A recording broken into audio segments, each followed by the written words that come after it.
Hello guys, ఇవాళ గురు పౌర్ణమి కదా. So బాబా టెంపుల్స్లో చాలా బాగా చేస్తారు. ఇవాళ మార్నింగే లెగిసి కేస్ కాకడి హారతికి వెళ్ళాము. సో ప్రగతి నగర్లో ఇక్కడ చాలా బాగుంటుంది, విగ్రహం కూడా చాలా బాగుంటుంది, కలగా ఉంటుంది. సో ఎక్కడైనా బాగుంటుంది, ఎక్కడున్న బాబాని, కానీ ఇక్కడ విగ్రహం కూడా కొంచెం పెద్దగా ఉంటుంది. సో కాకడ హారతి అయిపోయిన తర్వాత మళ్ళీ కొంతసేపు ఇంటికి వెళ్ళి రెస్ట్ తీసుకొని మళ్ళీ అభిషేకానికి వచ్చాము. 7 o'clockకి అభిషేకం ఉంది. సో ఇవాళ రష్ అయితే చాలా ఫుల్గా ఉంది. ఎప్పుడు థర్స్డేస్ నార్మల్గా వస్తారు, ఇవాళ రష్ మాత్రం అసలు గుడి మొత్తం ఫుల్గా రష్గా ఉంది బాగా. అసలు మేమైతే టోకెన్ మనీ కట్టి వెళ్ళాము అభిషేకానికి. సో చాలా బాగుంది, ఇక్కడ చాలా బాగా చేస్తారంట ఎవ్రీ ఇయర్. సో ఈ ఇయర్ నేను ఇక్కడికి వెళ్ళాను. సో ఎప్పుడు నేను విజయవాడలోనే వెళ్తాను. విజయవాడలో అక్కడ సాయిబాబా టెంపుల్ నేను ఆల్రెడీ వీడియోలో అప్లోడ్ చేశాను కదా. సో అక్కడ అయితే చాలా బాగా చేస్తారు అసలు. సో అభిషేకం అయిపోయిన తర్వాత అసలు క్యూ లైన్ పెట్టారు ఇవాళ, ఎందుకంటే బాగా రష్ ఉంటుంది కదా.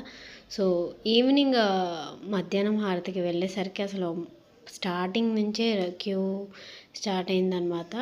సో దాని తర్వాత ఇంకా లేక్ దగ్గర ఇంకో బాబా టెంపుల్ ఉంటుంది, అక్కడ కూడా చాలా పీస్ఫుల్గా ఉంటుంది. సో అది కూడా పెద్ద టెంపులే అనమాట. మేము లాస్ట్ థర్స్డే ఆల్రెడీ ఒకసారి వెళ్ళాము, అక్కడ కూడా చాలా బాగుంది. సో అప్పుడే అభిషేకం అయినట్టుంది మేము వెళ్ళేసరికి. బాగా అలంకరణ కూడా చాలా బాగా చేశారు ఇక్కడ. మేము వెళ్ళేసరికి అలంకరణ చేస్తున్నారు. సో అందుకని చెప్పేసి, అంటే ఒక్కొక్క టెంపుల్లో ఒక్కొక్కలాగా చేస్తారు కదా. ఇక్కడ క్లాత్ పెట్టేసి హారతి ఇచ్చే టైంలో క్లాత్ పెట్టారు. సో క్లాత్ తీసేశారు. దాని తర్వాత దర్శనంకి వెళ్ళాము. ఇక్కడైతే చాలా పీస్ఫుల్గా ఉంది. అయ్యప్ప స్వామి టెంపుల్ కూడా ఉంటుంది ఇక్కడ. సో పెద్ద ఆంజనేయ స్వామి విగ్రహం కూడా ఒకటి ఉంటుంది. ఇది కూడా లేక్ సైడే చిన్నగా ఉంటుంది ఇక్కడ. లేక్ మొత్తం ఒకటే లేక్ అంతా. అండ్ ఇక్కడ క్లైమేట్ కూడా చాలా కూల్గా ఉంటుంది కదా. ఒక 10 days నుంచి ఆల్మోస్ట్ కూల్గానే ఉంటుంది. సో చాలా పీస్ఫుల్గా ఉంది ఇక్కడ అయితే. నాకైతే చాలా బాగా నచ్చింది ఇక్కడ టెంపుల్. అండ్ ఇక్కడ నుంచి మళ్ళీ ఇంకో వెంకటేశ్వర స్వామి టెంపుల్కి వెళ్ళాము, అక్కడ కూడా చాలా బాగుంది. సో చాలా పీస్ఫుల్గా ఉంది. అక్కడ కూడా వెంకటేశ్వర స్వామి అండ్ అయ్యప్ప స్వామి టెంపుల్ కూడా ఉంది. ఇక్కడైతే దర్శనం అయిపోయిన తర్వాత ఇంకా ఆల్రెడీ 10 o'clock అయిపోయింది. సో అందుకని చెప్పేసి ఇంకా ఇంటికి వెళ్ళి మళ్ళీ రెస్ట్ తీసుకొని మళ్ళీ 12 o'clockకి వచ్చాము హారతి టైంకి. ఈ మధ్యాహ్న హారతి ఉంటుంది కదా. సో హారతి మేము ఆల్రెడీ వచ్చేసరికి స్టార్ట్ అయిపోయి ఒక 5-10 minutes అయిపోయినట్టుంది.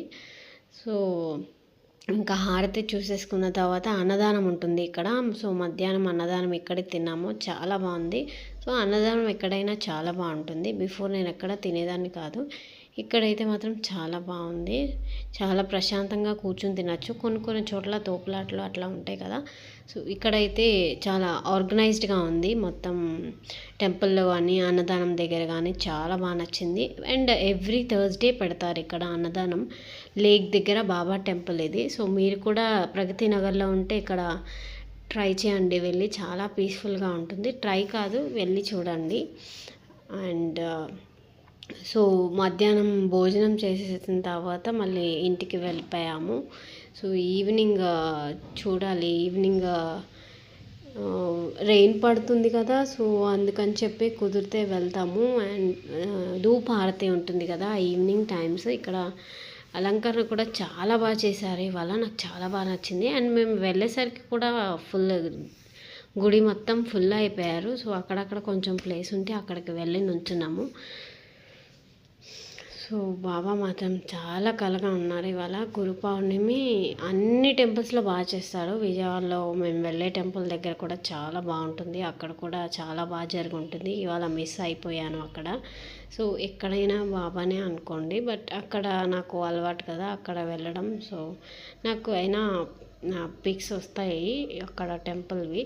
సో మీరు కూడా ఎలా దర్శనం అయిందో మీరు కూడా కమెంట్ బాక్స్లో కమెంట్ చేయండి. ఈ వీడియో నచ్చినట్టయితే లైక్ చేయండి.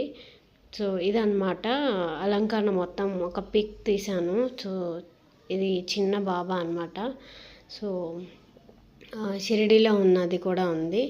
ఇది అభిషేకం టైంలోది. వీడియో నచ్చినట్టయితే లైక్ చేయండి, సబ్స్క్రైబ్ చేయండి.